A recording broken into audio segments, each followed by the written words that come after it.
Head vaatajad, rõõm on alustada Viimsi uudiste uut rubriiki volikogu fookuses, milles annan iga kord, kui volikogu istung toimub, operatiivselt ja lühidalt ülevaate kõige põhilisemast küsimusest, mida konkreetsel volikogu istungil on arutatud.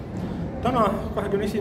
jaanuaril toimus Viimsi vallavolikogus, mille istung toimus minu selja taga Raamatukogu suures saalis, Viimsi valla 2025. aasta eelarve vastuvõtmine. Lühidalt siis sellest eelarvest.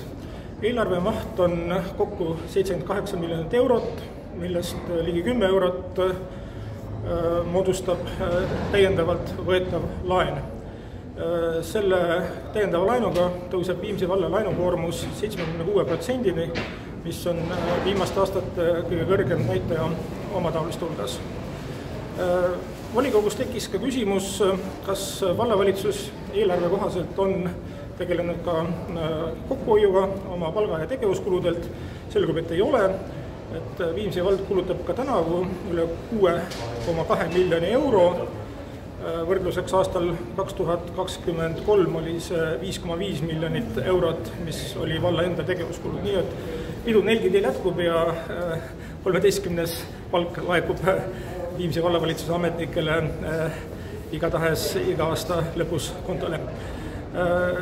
Teine küsimusi tekitav probleem, mille tõstis kogukond Viimsist Tanel Ojang, oli meie ettepanek, mis hääletati maha, et Viimsi vallavalitsusele võiks olla 4. abivallavanema asemel, kellel on 3 alluvat ja seda teedab Nikolai Pensler Eesti 200 seda ametikohta, hoopis tehnosüsteemide valdkonna juht.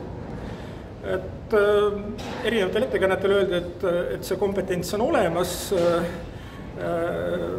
kogukondade Viimsi esindajad jäid sügavalt skeptiliseks, kas see ikkagi niimoodi on.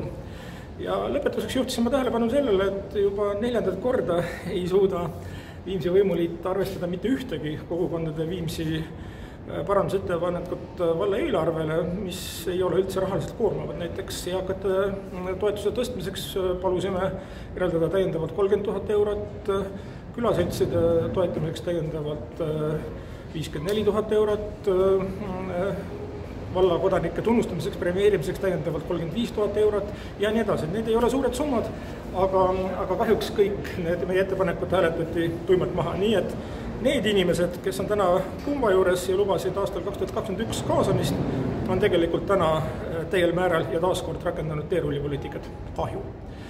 Aga järgmine ülevaade Viimsi vallavolikogu istungil arutatavast põhiküsimusest juba 18. veebruaril. Tänan tähelepanu eest, nägemist!